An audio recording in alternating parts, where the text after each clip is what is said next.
Good evening, everyone. So I've got a question for you. Who in the room thinks they're successful?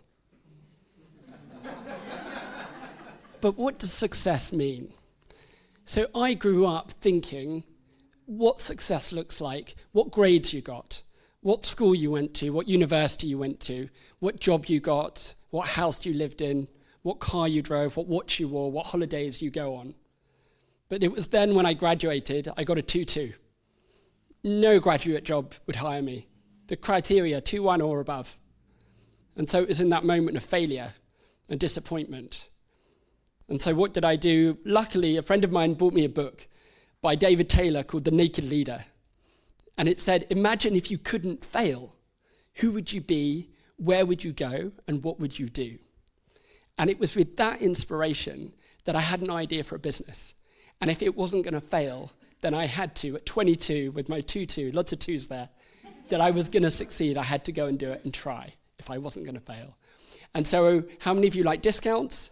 People like discounts? Well, that's what the students said. So the idea was, how can we help students save money? And how can we help businesses promote to university students?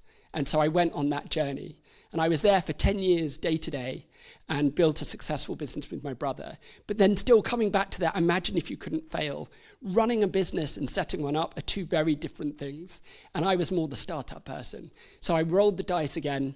I left my brother to it, and I created another business based on this story, sitting on the underground. A guy sat next to me with a CV in his hand, and I turned to him and said, are you looking for a job? He said yes, and he ended up coming to work at Student Bean. So I based it on 3 key elements, these pillars: permission, confidence, and context. So I launched a location-based LinkedIn, an app, and I raised £150,000 from angel investors.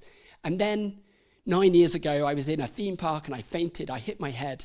And I found out that I've got something called hypertrophic cardiomyopathy, a condition that marathon runners and footballers suddenly die from. And so it was in that moment, I tried to continue with the business, but I had to close it down. 5 years ago, I then ended up in hospital. My heart rhythm had changed, and I was bedridden for about a month, living with my family. And the doctor said, you might need a heart transplant. And it was in that moment I thought, what is it all for? What does success really mean? What have I been chasing? What are the things that I've been doing? And I realized my legacy and all the things is about the happiness, it's the connection, it's the people, it's the moments that we share together. And so I decided I had to write a book called The Collision Code, which summarized and bring these failures into learnings, these lessons, so that if something happened to me on the table and I was no longer here, that legacy should carry on. So my question is, how do you define success? And I guarantee in the room, you are all successful in your own ways, but maybe we're judging it in the wrong way. Thank you.